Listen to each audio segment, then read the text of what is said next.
Well, hello again. Welcome to Horror in Detail. Today we are going to share park ranger horror stories. First story. This story was shared by u/1 Seaworthiness 742.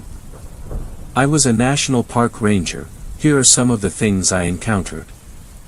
Hi there, I'm Samantha, Sam, and I was park ranger for 6 years. I won't specify where as I don't want to get in trouble. One of the people I worked with told me to read the other park ranger stories on here, so I thought I'd give it a shot, and shit is it good to see someone being honest. It inspired me to share some of my own stories. People need to know what happens in the woods. I quit my job a couple years ago. I couldn't deal with having to bottle up all the things I've seen. Nobody wants to talk about them, but I feel I'm drowning in the memories of it all. So I'm going to share them. I don't know if I'll be able to share it all, it might be too hard, but I'll give it a go. I hope this raises some awareness of the true danger of the woods and make people consider their safety. I don't want people to think I'm copying someone or making these things up. I'm just sharing my stories and experiences. Let's get into it. This was my first ever weird experience as a junior ranger. To this day I still don't know what I saw, but I know it wasn't friendly. I had just received a call about screams coming from deeper in the forest off one of the more popular trails. This really wasn't unusual. If you've heard a mountain lion, you know it sounds like a woman screaming. So just as I was about to set off, my chief at the time asked to come along.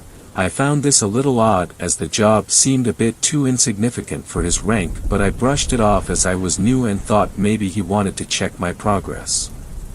We set off making small talk, and I was obviously trying to suck up a little.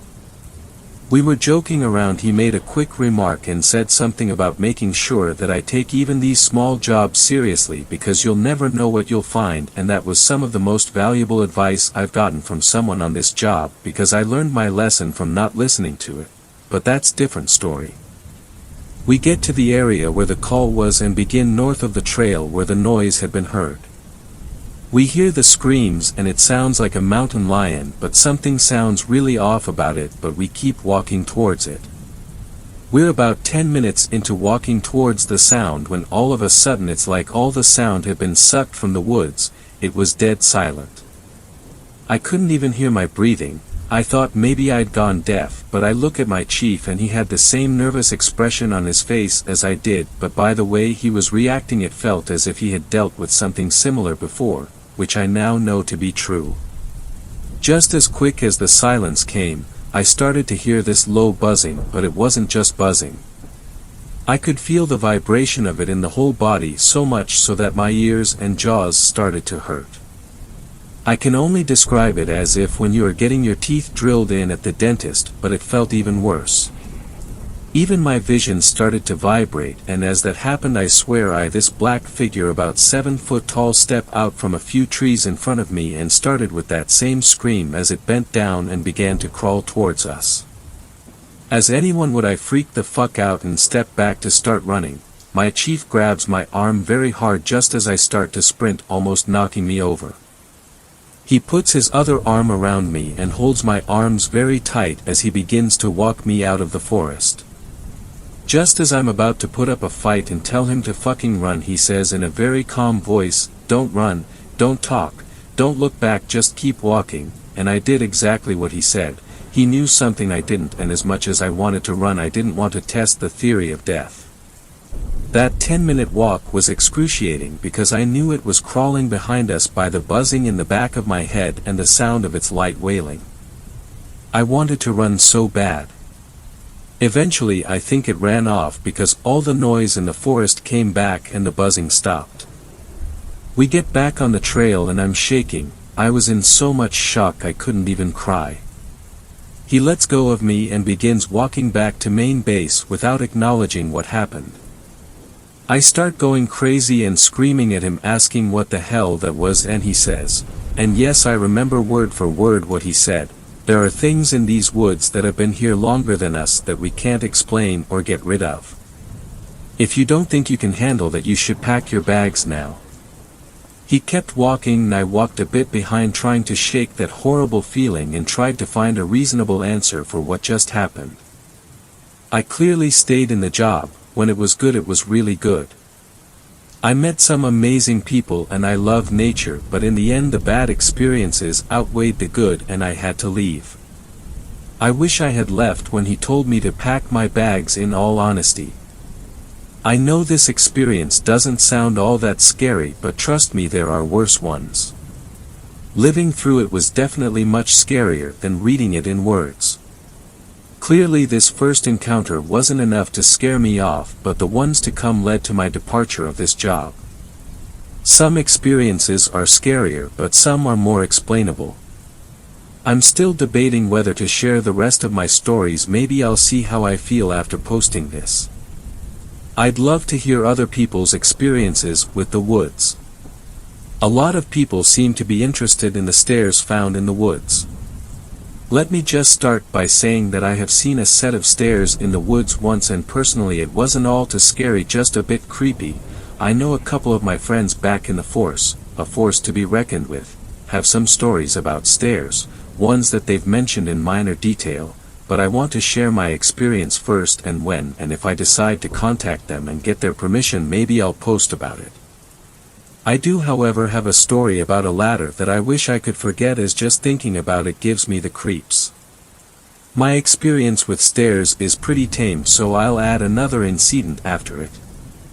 We were doing a search for a young girl who had wandered off. We found her, she's fine. The team was stretched out pretty far, so I was walking by myself but was in shouting distance of people. As I was walking, I found a set of stairs. These stairs sort of looked like they belonged here, but also didn't. They seemed overgrown and like they would have been the steps up to someone's house, but then I realized that there is no way someone could have put these here, and that I had come across a set of the stairs that my other co-workers had touched upon.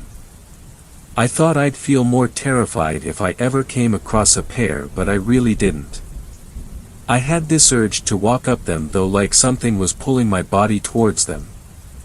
Maybe it was excitement of coming across the phenomenon or some dark shit at work, I don't know. Someone near me called that they had found something and I was snapped back to reality. I'm really glad someone called out. I'm not sure if I would have walked up them otherwise. We found the girl and all was well, but on the walk back I told one of my partners that I had seen some stairs. She looked at me concerned and kind of aggressively interrogated me to know if I touched or walked up them. I said no, and that was it. So yeah, pretty tame, nothing too intense. Wish I had more to say about them, but I'm not going to lie or overemphasize anything on here. This next occurrence isn't about stairs, but it is about a ladder, and I'd say they're pretty similar. This was somewhere into my first year as a national park ranger, and around the start of summer poison ivy tends to get pretty crazy, so we have to do weekly checks on the trails and the bush surrounding them. My partner and I get sent off to check some of the less popular trails. We get to this part on a smaller trail where it forks off for a couple minutes and then joins back at the end. Being the idiots we were, we split to then meet back up where it connects again. Keep in mind we could make each out from the bush that sits in the middle of the path, no biggie, right? He takes the left and I take the right of the trail. As I'm walking along the path, keeping a cautious eye at the surrounding bush looking for some ivy, I notice something in the corner of my eye that I look to my right to see this large clearing in the middle of the trees. It looked like a man-made circle. It was so perfectly round, as if someone had been maintaining it. There wasn't a tree, not a bush, not even a weed. I was so focused on the ground and lack of flora, I almost didn't notice the giant unmissable ladder. I clearly didn't have great observational skills, standing exactly in the middle of the circle. I seriously cannot explain this, but the ladder was standing upright, leaning against nothing. It was like some unknown force was holding it up. I looked all the way up and saw on top stood a man, in a business suit that I know this sounds almost funny, but this guy looked like he had just walked straight out of a corporate building. Upon further inspection I could see that his head was hanging back looking up towards the sky. His mouth appeared to be gaped open, but I couldn't get a good look. I called up to him a few times but no response. I walked around the ladder trying to find some strings attached to it in hopes this was some prank or a weird art project, but I couldn't. This guy looked like he was on display for some art exhibition. I didn't know what to do and I couldn't see my partner through the bushes, so I radioed him to come to my location, but in the meantime I stupidly decided to touch the ladder. I know you're all probably mad that I went to touch the ladder, I am too. Don't touch weird shit you find in the woods, but I was still new and naive. I get this weird feeling just as I'm about to touch the ladder, but I brush it off as just being spooked and I touch it. The man at the top snaps his neck in this disturbingly contorted way to look towards me and gives out this ungodly gasp, like he was taking his last breath of air. His expression is still gaped, but I've never seen something quite like this. It was like his eyelids and lips had been pulled back to make him seem more surprised. I stepped back of course and grabbed my taser from my side. I heard rustling behind me and turned to stick my taser on whatever coming for me, but it was just my partner emerging from the bush who put his hands up quickly in hopes to not be tossed. I look back to the circle and the ladder is now flat on the floor and the man is gone. My partner asked what was going on and I explained what happened and begged him to not think I was crazy. Of course he didn't think that. He knew just as well as I did that this stuff was basically normal and happened all the time. We knew we wouldn't find this guy, but it's still protocol to look anyway, which I didn't enjoy one bit. I was praying we wouldn't find him.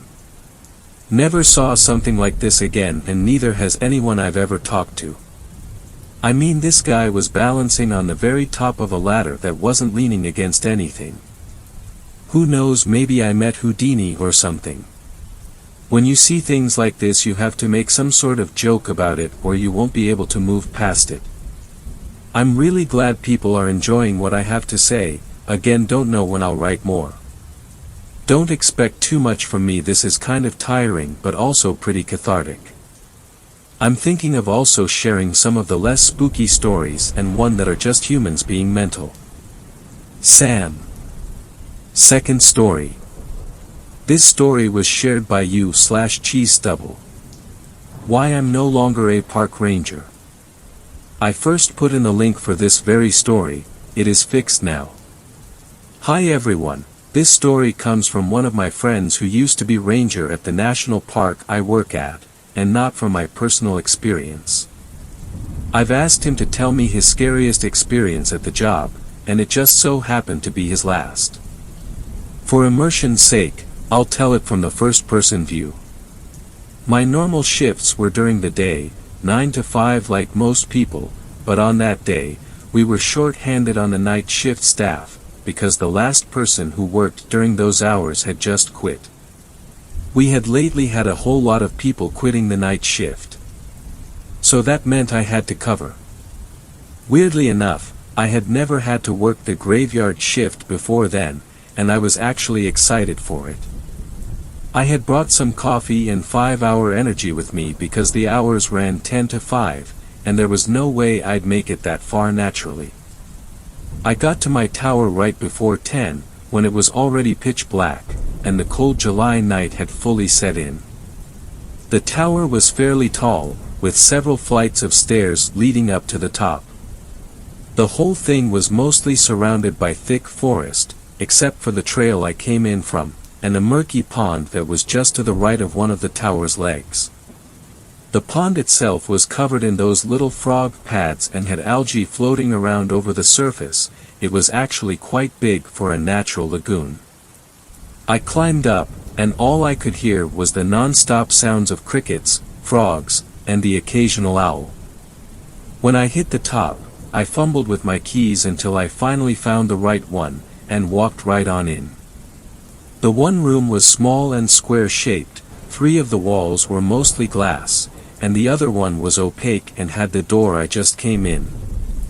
The roof went up like a pyramid for a short length until it peaked, and it was all made of wood. To my left was a nicely made bed and a nightstand with a lamp and a flashlight on top, not like I'd be using the bed though. On the wall next to that was my CB radio and communication stand, which every one of those towers had.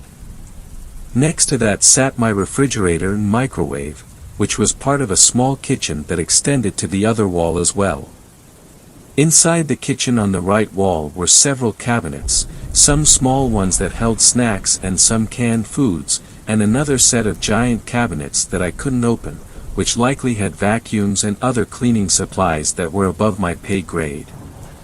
Roomy. I went over to the communication stand and did my standard check to make sure everything was properly working.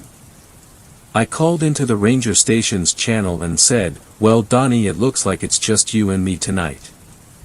Donnie didn't say anything back, so I figured he was just taking a shit. I went and grabbed the flashlight on the stand and reached into one of its drawers, pulling out a set of binoculars from it.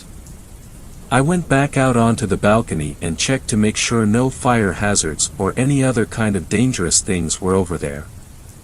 Once I checked that box off my to-do list, I headed back inside and pulled out the chair from the communication stand and put it by one of the glass walls, and grabbed a granola bar from one of the kitchen cabinets to munch on.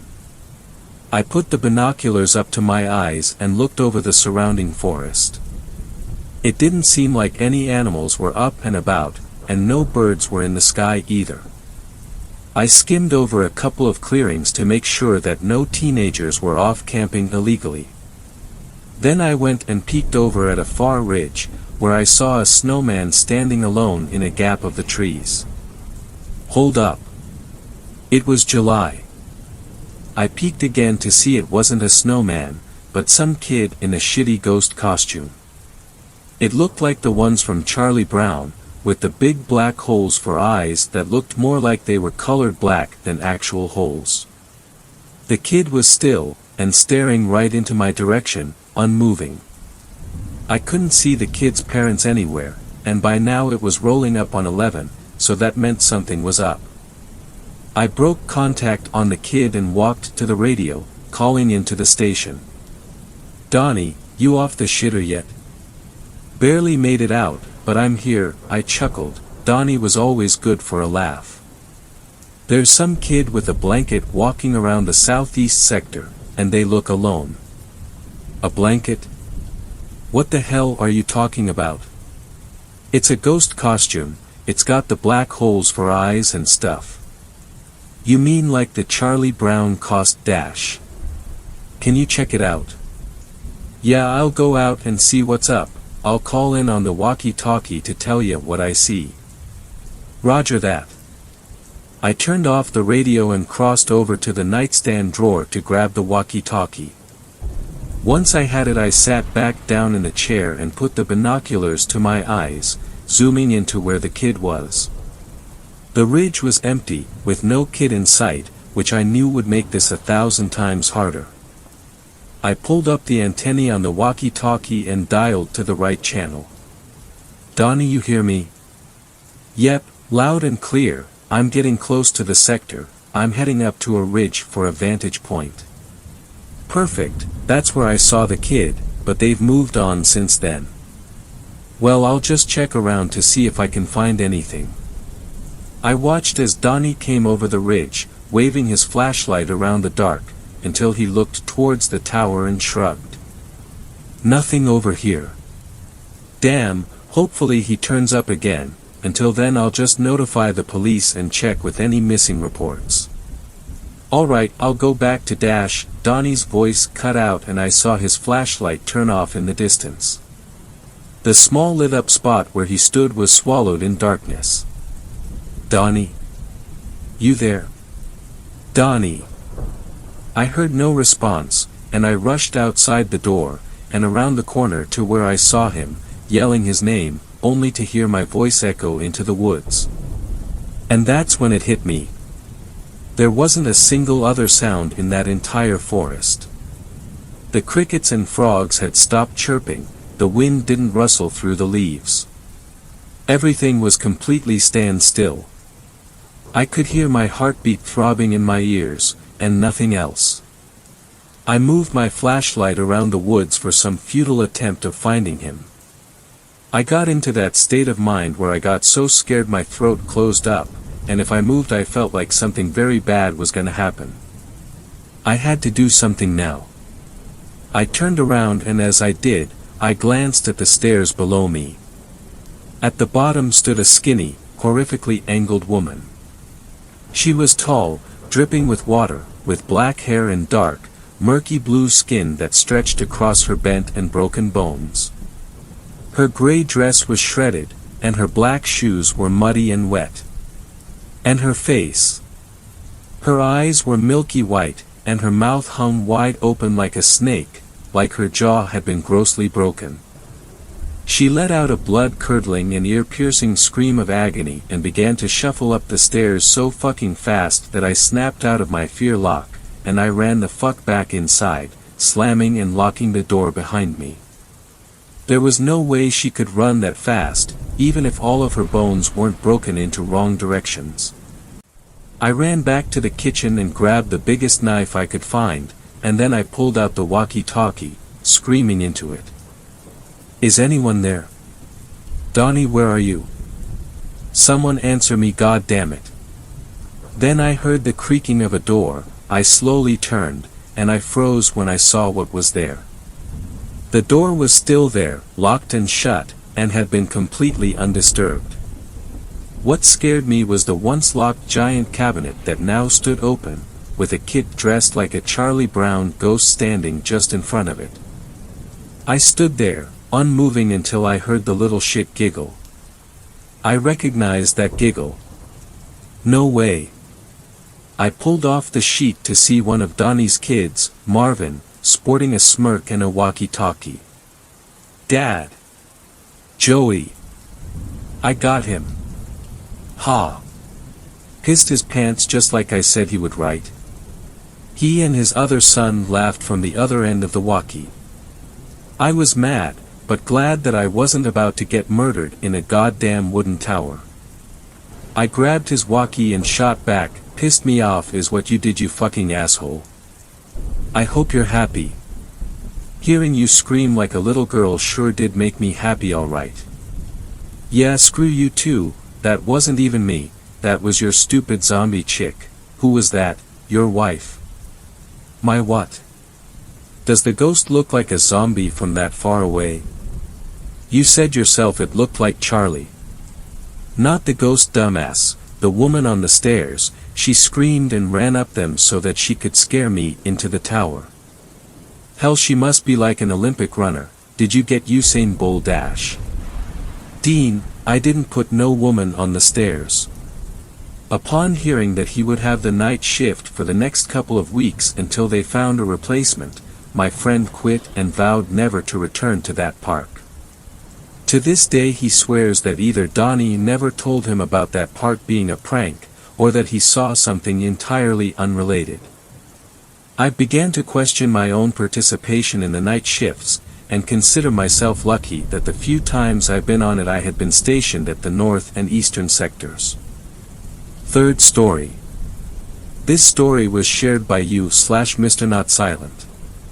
I work as a park ranger. I don't think we are preserving any known wildlife. It's already been 2 weeks since I've got a job as a park ranger. It was an isolated area meant to preserve possible near-extinction species, as they have no more than a dozen left alive. I remember that when I first applied they made sure I went through enough training to prepare both physically and mentally. It was a very tough job according to my supervisor and would possibly include killing poachers if necessary. Of course I wasn't sure if it was acceptable to do that instead of arresting them, but the site was pretty much far away from any possible city, so I didn't complain and went along. Everything seemed normal at the first days on my shifts, the same patrol around and make sure everything is being preserved and protected from poachers, you know, the usual park ranger duties. That is until the 11th day when I was called to do the night shift as the guard assigned to it got into a terrible accident on the way home and broke his leg. Being someone who took the job seriously, I agreed to it and stayed for the night shift. But before I could start, my supervisor went to me and explained what to do since it was different from my usual daytime shifts. "Since it's your first time in this position, I can assume you're not used to this role, right? He asked me as I geared up with the night shift tools. Yes, sir, I am not used to work until late, let alone on the dead of the night, but I have got confidence that I can do it until the other guy recovers. I answered, being a little nervous but keeping my stance. He pulled me aside before I was about to start and explained me what I had to do and what to expect in certain situations. Alright, so here are the basics. If you hear bone cracking sounds, ignore them.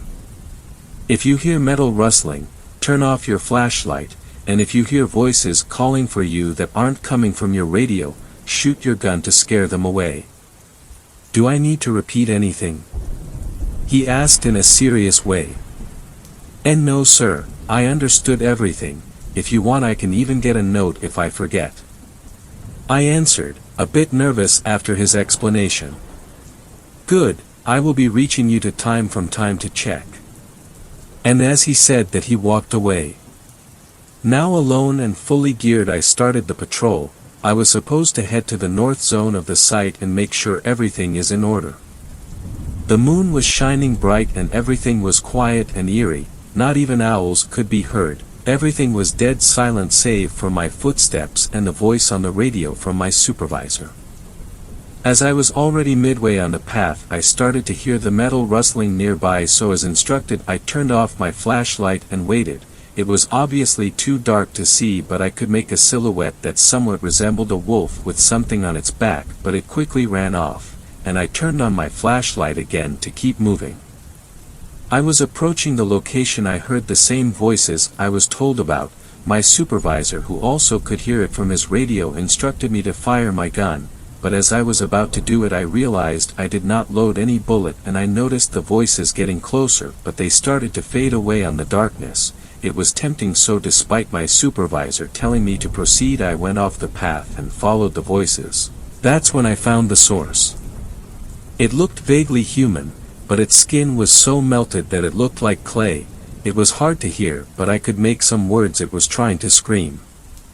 Help, please help, I beg you, it hopelessly tried to say. I just stood there frozen, and when I turned my flashlight up I noticed the wolf thing. It was huge, 5'5" in height if I had to guess. It had metal tendrils coming out of its back, and it just stared as it pulled the melted body humanoid as it continued to beg for help. Without any choice I ran back to the path and kept going until I reached my destiny and found my supervisor waiting for me. He pulled me inside the radio building and quickly shut the door. So, what did you find on the way? He asked while panting from shutting the door. What do you mean?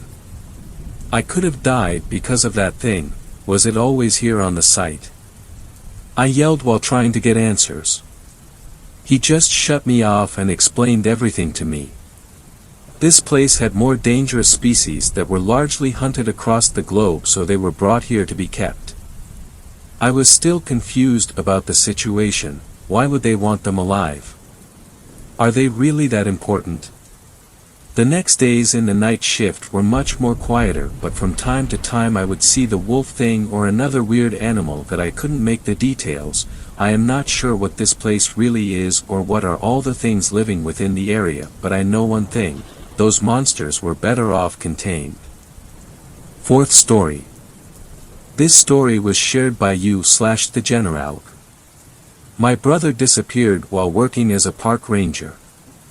The drive through this part of Nevada was beautiful. The tall cliffs were lined by majestic pines while the road leisurely wound through the scenery. But no matter how amazing the view was, it couldn't change the fact that I was out here to deal with something incredibly unpleasant. My brother Jason worked as a park ranger until he suddenly went missing one night. No one knows exactly what happened.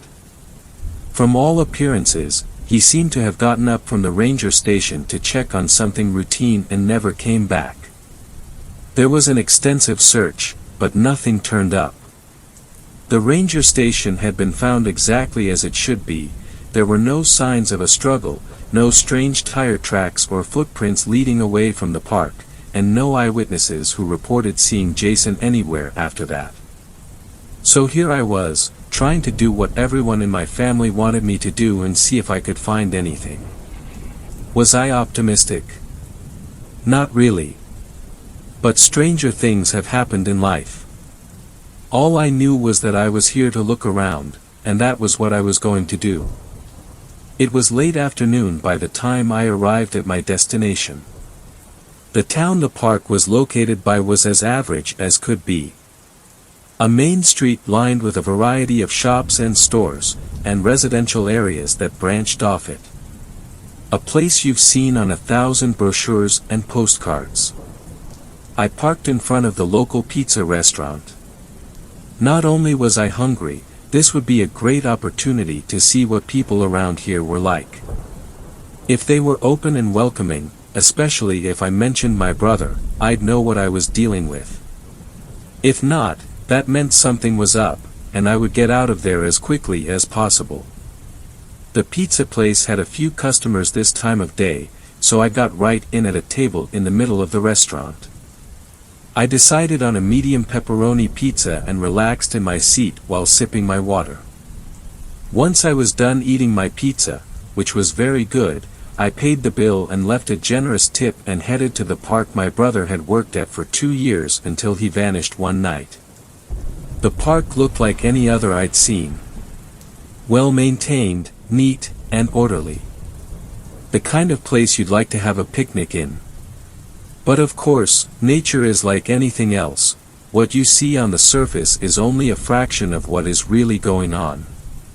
I drove up the neatly landscaped driveway and parked in front of the ranger station. My shoes crunched on the gravel as I got out of the car and approached the building. I was expecting an old rustic cabin, but this ranger station was relatively modern, with large bay windows and a gleaming metal facade. I approached the front door, knocked, and waited. A moment later, it opened and a man in a ranger uniform looked at me. "How can I help you?" he asked. "I'm Alex, Jason's brother.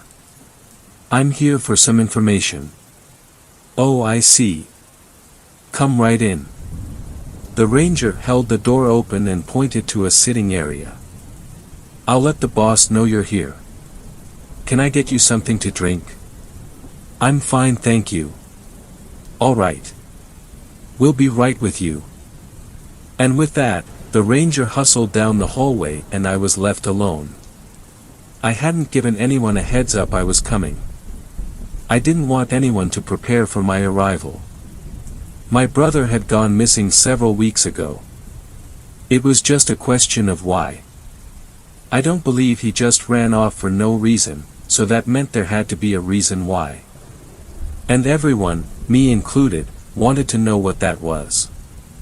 Since he went missing at work, it seemed obvious to be work-related, but it was entirely possible that it was connected to something else. It could have been something he encountered while at work but had nothing to do with the job itself. Personally, I've never been a huge fan of camping or anything like that. I certainly appreciate nature, but I'm definitely more of the stay inside and read a book type. Jason was always much more enthusiastic about the outdoors, and it wasn't a surprise to anyone when he became a park ranger. Just like it was no surprise to anyone when I became an architect.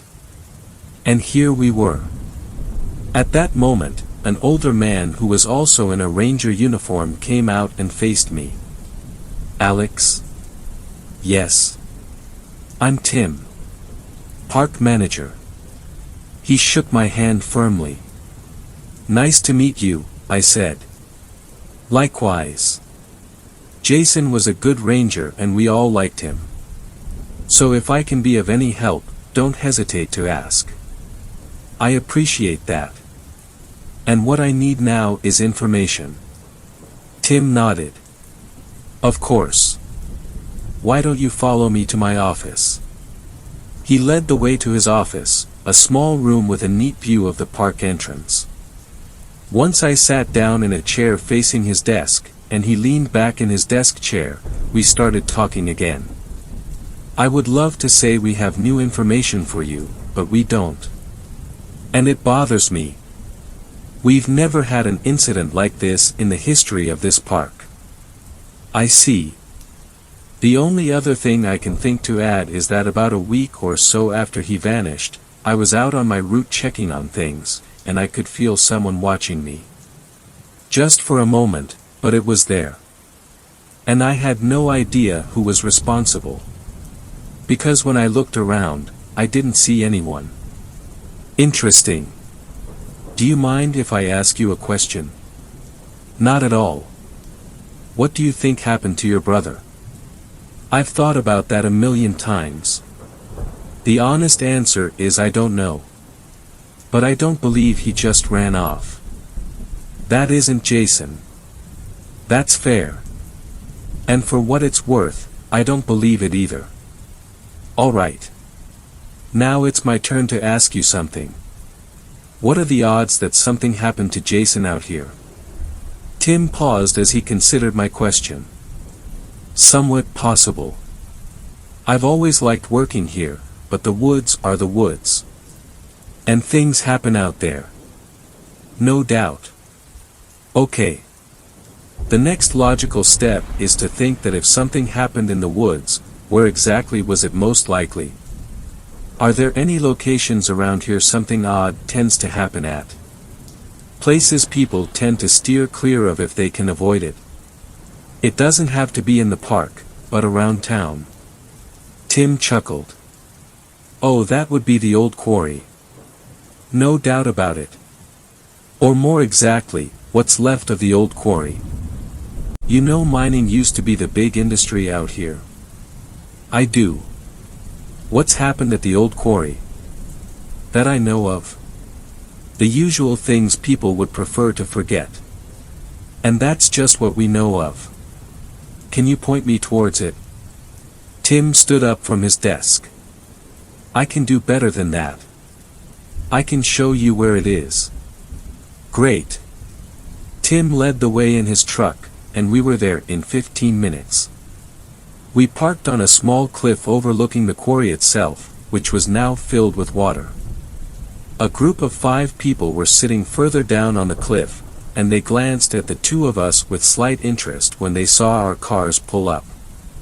When we got out of our vehicles, we briefly glanced at each other, and Tim gave me a slight nod of encouragement. Then I stepped forward. I'm looking for some information. My brother's gone missing. He was a park ranger. If you can help, you'll be compensated for it. Then I took out my phone, pulled up a picture of Jason, and held it up so they could see it. The group all looked at the photo for a second. After a moment, I saw one of the guys do a double take. I've seen him, the guy nodded. Less than a month ago. I got chills as he said this, because that would be right about the time Jason went missing. Where was he? The Wistful Pines Inn. It's a hotel about an hour away, Tim said. What was he doing? Nothing in particular. Just hanging around near the road from what I could tell. But from the look in his eyes, he seemed very focused on something. Thank you for your help. I reached in my pocket and gave him a $100 bill. Then Tim and I headed for the Wistful Pines Inn. It was your typical roadside motel with 2 stories and a swimming pool in front. There was also a small sign advertising where the front office was, so I headed there while Tim stayed in his truck. Standing at the front desk was an older woman with long silver hair. Hello, how can I help you? She asked politely. My brother went missing in the area about a month ago, and I was wondering if maybe you'd seen him here. Then I showed her the photo. There were no signs she'd ever seen him before. No, I'm sorry. I don't recall seeing him here. I put my phone away. Thank you. But that doesn't mean he wasn't here.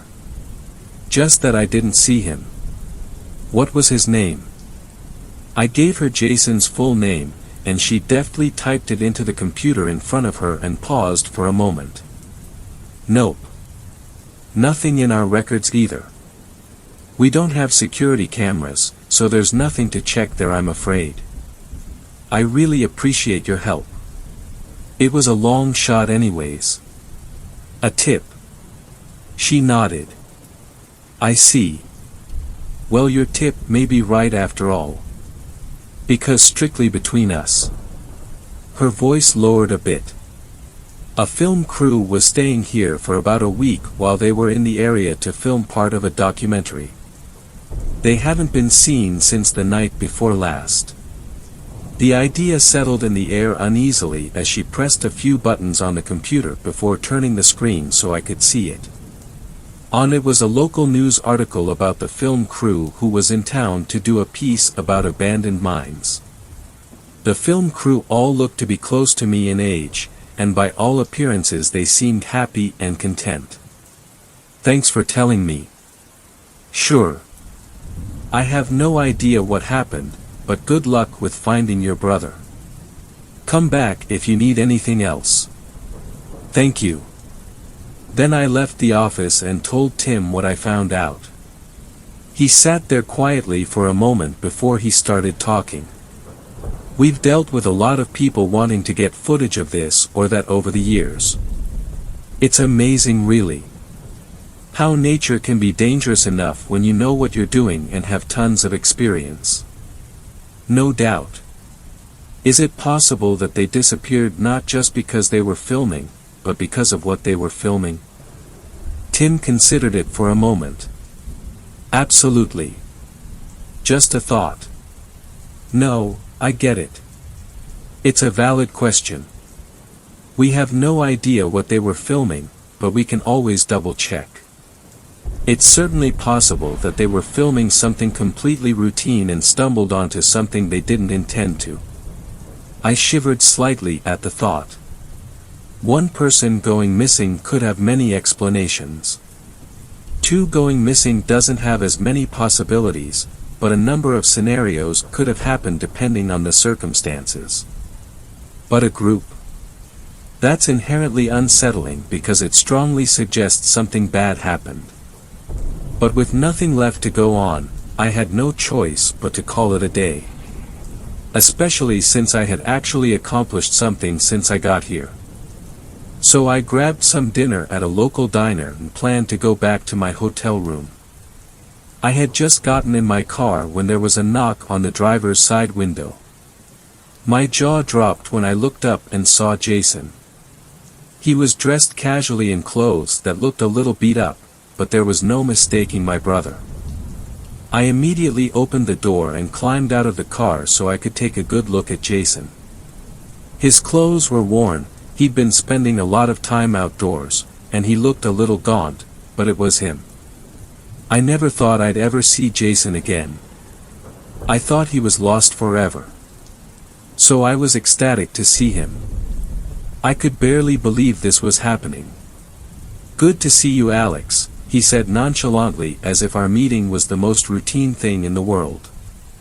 What is going on here? I failed to keep the shock out of my voice. I ran. From what? Them. The simplicity of the response was chilling. It said so little and so much at the same time. Them? I asked. Let's just say I was out in the woods, and it turns out I wasn't alone. I barely got away. The film crew that vanished? I don't know anything about that, but it doesn't surprise me. We need to get out of here. Right now. From the look in his eyes, I knew Jason was seriously afraid of something. And since I'd accomplished what I set out to do here, I had no reason or desire to stay. So I got back in the car, he hopped in beside me, and I pulled out of the parking lot. How did you know I was here? I asked him once we were heading down the road. I've seen you around town. Where should we go? Away from here. Got it. Can I ask why? Of course. While working at the park, I'd heard rumors of the area's past. By now I'm sure you know it used to be a prosperous mining area a few decades ago. Or at least it was until there was a nasty accident that resulted in a mining company closing down after a bunch of people died in the mine after there was a cave-in. I heard rumors that there were a few people that survived the accident, but never came out of the mine and vanished into the hills.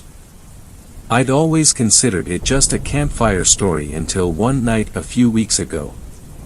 A group of people came out of nowhere, chased me into a cave, and I thought I'd never get out. When I was finally able to escape, I was in the middle of nowhere and had to use my outdoors experience to find my way back here. Especially since I had no idea how many were out there or if I was being followed. That was why everyone thought I'd disappeared. If anyone could make it through that, it would be you. Appreciate it. The road we were on had narrowed down to one lane, and I was acutely aware that we were surrounded by tall trees on this stretch of road. But when the road turned and I saw the road was blocked by a massive fallen tree, my stomach clenched, and I felt my blood freeze in my veins. I quickly tried to back up, but when I did, I felt the tires run over something and I knew they would be flat in no time at all. I didn't dare get out of the car. That was what whoever was behind this wanted. So I took a deep breath and looked outside. Darkness had settled on the area, and there were only a few streetlights illuminating the road out here. But even that was enough light for me to see some shadows moving at the far end of the road by the woods coming slowly towards us. The sight made me grip the steering wheel so hard my knuckles turned white. What do we do? I managed to ask Jason. Stay calm. They want us to panic. Before he could say another word, headlights blazed to life out of a cluster of trees to our right, and I thought for sure the vehicle they belonged to was going to crash straight into us. But I watched as the vehicle in question, a small RV, roared past us, parked alongside us on the curb, and the driver's side window rolled down. I got another shock when I realized it was one of the members of the missing film crew. Get in, she yelled to us. She didn't need to tell us twice. Jason and I immediately got out of my rental car and ran to the RV's door and climbed inside. Once Jason slammed the door shut, the driver immediately took off and we were out of there. As I tried to catch my breath, I found myself face to face with the rest of the film crew, who were sitting comfortably around the RV's interior. Thanks, I said once I'd sat down on the floor. No problem, a woman with curly blonde hair who was sitting in an armchair said. We'd been watching what they were up to for hours. We knew they were up to something, we were just waiting for them to act so we could do something about it. Is that why no one's seen you guys for a while? Jason asked. A guy sitting on the couch nodded. Yes. We'd stumbled upon them while researching a different abandoned mine, and it became the subject of our footage. Are you that park ranger who went missing? Jason said. I stumbled across them too. Jason and the film crew talked for the rest of the drive until we eventually made our way back to town and went straight to the police. After we explained what happened and the film crew showed them the footage they had, the police went out to where my rental car had been left on the road. It was just as we'd left it. They searched the area thoroughly, and nothing ever turned up. But at least now everyone knows to be alert, and that's something. After that, Jason came home, and everyone was beyond stunned by what happened. No one was surprised when he took another park ranger job, but this time much closer to home. The documentary the crew had been working on was eventually released and won some awards. Jason and I even went along to a few showings to talk to the audience. It was definitely a unique experience. Fifth story. This story was shared by you/Greg0525. When I was a park ranger I heard whispers in the dark. I had been working at the Graywood National Park for 10 years. I loved my job and the serenity that the park offered. The sound of birds whispering and chirping about their day filled my head as I watched the sun rise over the mountains and turn the pink clouds into a brilliant orange. Also, I knew every inch of the park like the back of my hand. As a park ranger, I've seen and heard a lot of strange things over the years. Some of them are hard to explain, and others are downright spooky. But it's all part of the job, and I've learned to take it in stride. One of the strangest stories I've heard happened a few years ago. A group of hikers had gone missing in the woods, and we launched a massive search and rescue operation. We combed the forest for days, but we couldn't find any trace of them. It was like they had vanished into thin air. Then, a week later, one of the hikers stumbled out of the woods. He was disoriented and confused, and he kept muttering about how the forest had swallowed them up. We took him to the hospital, and he eventually recovered, but he never spoke about what had happened in the woods. Another odd occurrence happened and a group of campers reported seeing strange lights in the sky. They described them as bright orbs that seemed to move in a pattern. We investigated, but we couldn't find any evidence of a UFO or anything like that. But the campers were so convinced that they had seen something otherworldly that they refused to stay in the park any longer. However, there was one area that I always avoided, the Whispering Woods, a dense and dark part of the forest where people claimed to hear strange whispers at night. It was a patch of forest where the trees grew close together and tangled branches blocked out most of the light from the moon. The canopy was so thick that it housed a complete layer of epiphytes, plants that grow in trees but never touch the ground. In some places hanging vines stretched from tree to tree and gave a glimpse through the treetops, like ropes holding an invisible net up high. I hated to think about what might be lurking in the dark there. Some said it was ghosts whispering, while others said it was the restless spirits of trees that had been felled in a great storm many years ago. Whatever the case, I never went near it. One day, I was on my routine patrol in the drizzly, foggy forest. The musty scent of old leaves and damp soil leaked into the air as I brushed past the nameless trees. A low droning grew louder, and I spotted a silhouette through the mist. It took me several moments to adjust my vision and make out that it was an elk. Suddenly, I came across a group of terrified hikers.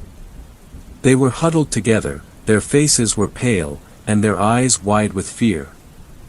They were trembling and clutching at each other, their bodies tense and braced as if expecting an attack. Their clothes were disheveled and streaked with dirt and sweat, and their breathing was shallow and rapid. They claimed that they had ventured into the Whispering Woods and had heard eerie voices, urging them to go deeper into the forest.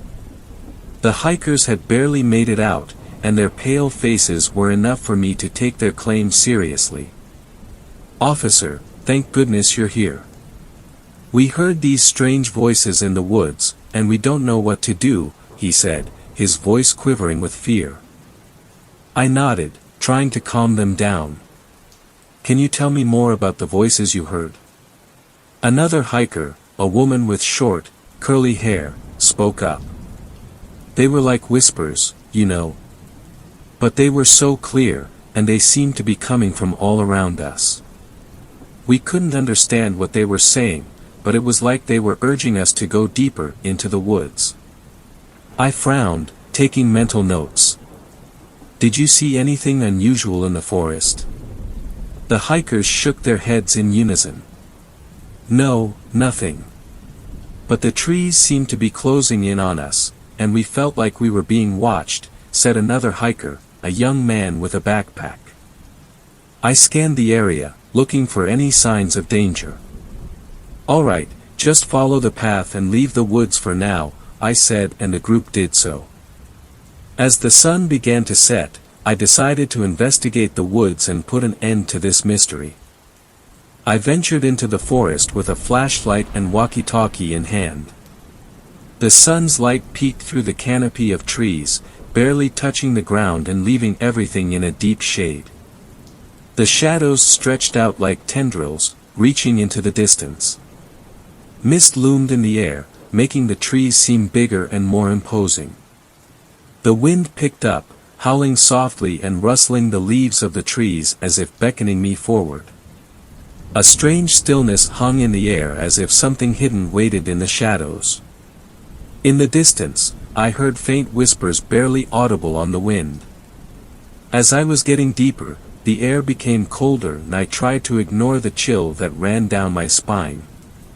Then I stopped in the middle of a small clearing and started to listen. The place was bathed in a deep and eerie darkness, the moonlight filtering in through the canopy of trees. The shadows of the trees stretched out like tendrils, reaching deep into the darkness. The mist loomed in the air, making the trees seem bigger and more imposing. The ground was damp and muddy, littered with pine needles and fallen branches. A hush crept through the night air, interrupted only by the soft chirping of crickets and the occasional croak of a frog. The breeze rustled through the leaves of the surrounding trees and an owl hooted in the distance. Then I started hearing them. But they did not come from the forest, they were in my head. They were low, almost inaudible, yet highly unsettling. It's as if 1,000 tiny voices were speaking at once, but all at once. Every syllable was whispered in an otherworldly tongue, full of unknown sounds and unfamiliar syllables. It felt like a cacophony of unearthly sounds that reverberated through my mind. Then I could make out a sentence. "Go away." As I stood there, the ominous tone of the words sent an immediate shiver down my spine. It felt like someone or something was warning me of an impending danger, and my mind quickly processed the potential risks of staying in the area any longer. Without a moment's hesitation, I turned on my heels and ran away, out from the forest. Adrenaline coursed through my veins, fueling my quick escape as every step felt like a matter of life or death. I could sense the presence of an unseen danger lurking in the shadows, and my heart raced with every passing moment. The dense underbrush and tangled branches seemed to conspire against me, but I pushed on, fighting my way through the obstacles in my path. My breathing became ragged, and my heart beat faster and louder as I ran for my life. Finally, I emerged from the forest, gasping for breath, and I realized that my whole body was trembling with fear. The warning had been too intense to ignore, and I was grateful that I had heeded it. I took a moment to collect myself and to calm my racing thoughts, trying to make sense of what had just happened in the depths of the foreboding forest. What the hell was it? I muttered to myself in the comforting safety of my car while driving home 20 miles away. When I returned home, no matter how hard I tried, the memory of the foreboding whispers still lingered in my mind. Those voices were enough to keep me awake late into the night, my thoughts filled with dread and confusion as to what had happened in the forest. I decided to research the area in an effort to uncover the source of the mysterious whispers. I scoured historic records and digital newspaper clippings, hoping to find some evidence of what could have been lurking in that forest. What I found were only reports of people hearing the whispers.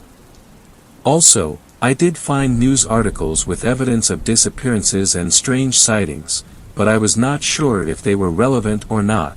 The thing is, those reports were from different parts of the forest each year. I was looking for a pattern, but there was nothing that could explain what had caused those whispers. Although I didn't discover any conclusive explanation for the phenomenon I heard in the forest that night, I could say with certainty that there was something strange lurking beneath its surface. I did not understand it yet. The next day, I was so scared that I called in sick to work.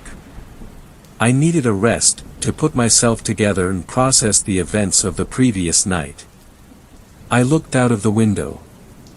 The sky was a deep shade of gray, with heavy clouds that blotted out the sun and concealed any hint of blue in their shadows. Rain poured down in sheets, puddles forming in low-lying areas and overflowing into the streets. The world outside was blurry and distorted, an endless landscape of gray and mist. The rain tapped heavily outside like a symphony of drums, creating a mesmerizing rhythm. The windows were blurred with droplets, creating a static soundtrack from the raindrops hitting the glass. The wind whipped through the trees and the thunder rumbled like waves crashing against the shore, and the lightning flashed briefly like an explosion of light. I reclined on my couch and listened to the raindrops, but a few minutes later, I turned on the television. Soon, a report about a forest came up as the news of the day. Huge rocks, trees, and debris were strewn across the land. The force of the landslide had upturned the entire terrain, leaving a mangled mess that stretched for miles. Heavy boulders have come crashing down from the mountain and there is destruction everywhere. Huge cracks had formed in the ground and deep ravines had been created as far as the eye could see. Pools of muddy water reflected the dull sky, and a thick haze hung in the air. Then I realized it was the forest, where I had been working for years. The forest was completely destroyed by a landslide. Good morning. We begin this morning with a breaking news story. A massive landslide has struck Greywood National Park, causing extensive damage and destruction, the reporter said. People were walking around, carrying equipment and searching for survivors. The landslide occurred early this morning, and it has completely destroyed the park. There are no reported fatalities at this time, but many people are missing. The cause of the landslide is currently unknown, but officials say that recent heavy rainfall may have played a role. The park was a popular destination for hikers, nature enthusiasts, and tourists. It is estimated that millions of dollars in damage have been done to the park's infrastructure and facilities. This is a tragedy.